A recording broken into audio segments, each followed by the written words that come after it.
आज on paper अगर ये घोषित हो गया है कि यहाँ भ्रष्टाचार हुआ है, लेकिन ये चीज़ें तो दिख रही हैं। अब इसका सोल्यूशन क्या है? अब एम्बायर्स को कैसे रिलीफ मिलेगी इन सब चीज़ों में? हम लोगों ने लाखों जो फ्लैट ओनर्स हैं उन्होंने फ्लैट बुक करे, एक नई सिटी नोएडा, ग्रेटर नोएडा, जहां हजारों लाखों लोगों ने बुकिंग किया, लेकिन यहां सरकारी ज़मीनों पर अपने फ्लैट बुक करके उनको फ्लैट नहीं मिल रहा है।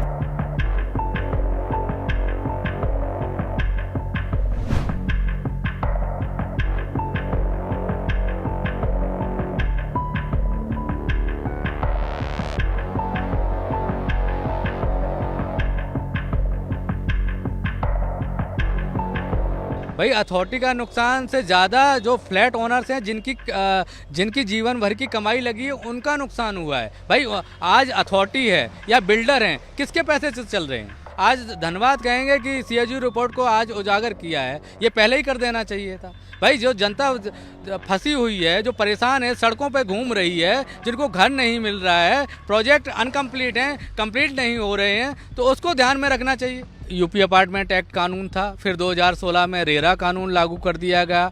हम लोगों ने लाखों जो फ्लैट ओनर्स हैं उन्होंने फ्लैट बुक करे, एक नई सिटी नोएडा, ग्रेटर नोएडा और ये Noida extension greater Noida best बसाया गया, जहां हजारों लाखों लोगों ने बुकिंग किया।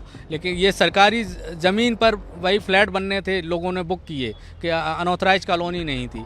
लेकिन ये नहीं पता था कि ये जो अनऑथराइज कॉलोनी है वहाँ तो अपना लोग खुश हैं, लेकिन यहाँ सरकारी ज़मीनों पर अपने फ्लैट बुक करके उनको फ्लैट नहीं मिल रहा है। पहले से ही पता चला कि पिछले 10 सालों से नोएडा एक्सटेंशन में एक भ्रष्टाचार का ग्रह बनता जा रहा है और यहाँ पर आए दिन जो बिल्डर की मनमानियाँ हैं या फिर गलत तरीके से फ्लैट बेचना खरीदना, जिसकी वजह से मासूम बायर फंस रहे हैं। आज ऑन पेपर अगर ये घोषित हो गया है कि यहाँ भ्रष्टाचार हुआ है, लेकिन ये चीज़ें तो दिख रही हैं। अब इसका सोल्यूशन क्या है? तो हम इससे चाहते हैं कि ये तो पता ही है कि भ्रष्टाचार हो रहा है, लेकिन इसमें सोल्यूशन क्या है? हम एम्बायर्स को कैसे रिलीफ मिलेगी?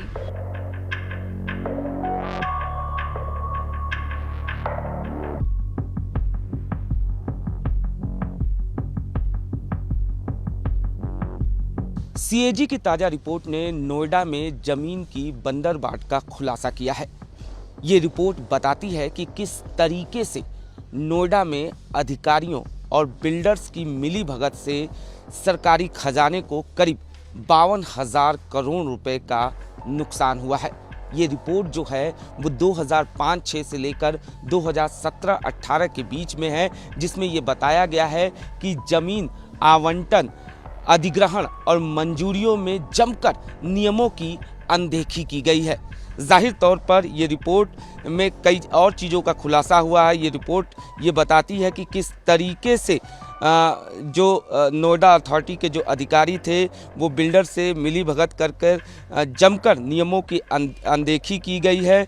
इस रिपोर्ट में ये बताया गया है कि नोएडा अथॉरिटी ने इंडस्ट्रियल डेवलपमेंट को वजह बताकर करीब 80% भूमि तत्कालिकता खंड के तहत अधिग्रहित की। अंतिम प्रस्ताव जमा करने में 11 महीने से लेकर 4 साल तक की देरी हुई। सीएजी ने केवल जमीनों के आवंटन से ही 14,000 करोड़ रुपए के नुकसान का अनुमान लगाया है।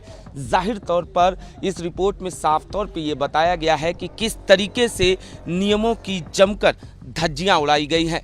निश्चित तौर पर ये रिपोर्ट जो है वो उत्तर प्रदेश में चुनाव होने से ठीक पहले ये रिपोर्ट जिस तरीके से आई है, ऐसे में इस रिपोर्ट के बाद सियासी पारा जरूर चढ़ सकता है। अनुज मिश्रा, नोएडा, टाइम्स नाउ नव भारत।